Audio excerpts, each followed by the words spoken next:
What do I do when I'm broken? When I'm broken, I relish it. That's what I'm gonna do. I'm gonna use it. Because if I'm broken, then I just found my limitations.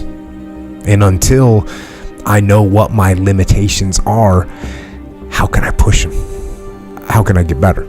But once I see it, once I feel it, once I see where I was broken, then I can attack that weakness. I can fill in that gap. I can reinforce that breach. If you break, it means it's time to fortify your will to make it stronger. There's all kinds of different ways to break. You can break physically, you can break mentally, you can break your heart, you can break your spirit, and none of those are fun, and all of those are gonna leave a mark. But the mark that they leave can be the mark of victory or it can be the mark of defeat. Because every time you break, and in every way that you break, while it's a chance, it's definitely a chance for you to give up and for you to just to fall apart. But there's also opportunity. There's opportunity to get stronger and get smarter and get faster and get tougher and get more stable and get more resilient and get better. When you break, you have the opportunity to show the world, the whole world, what you are really made of.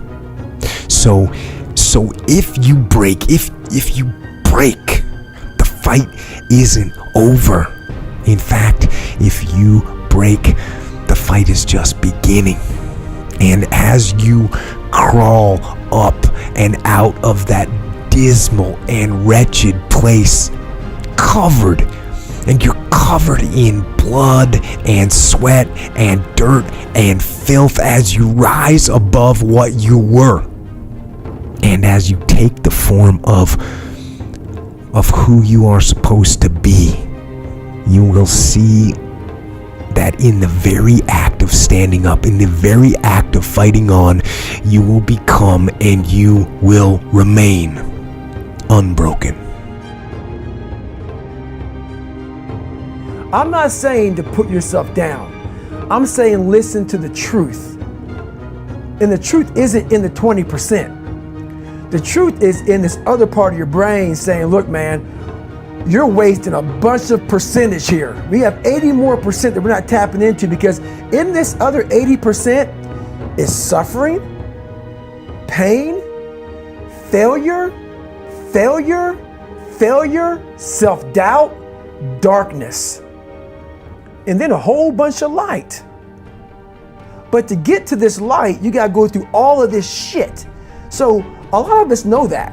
I can get over here, but over here, man, this is much better, because I gotta go through this journey that is not fun.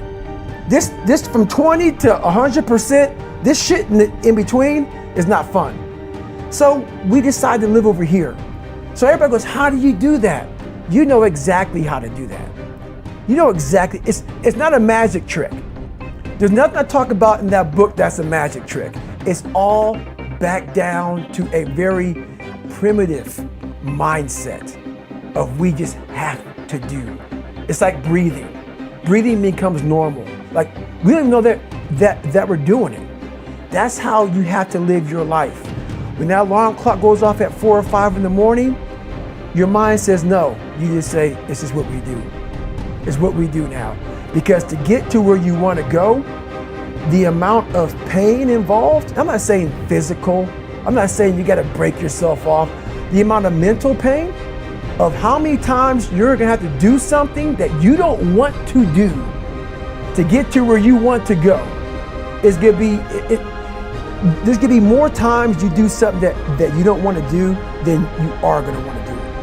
And that's your new norm. So then it's like breathing. And then once you do this over and over and over again, it becomes like breathing.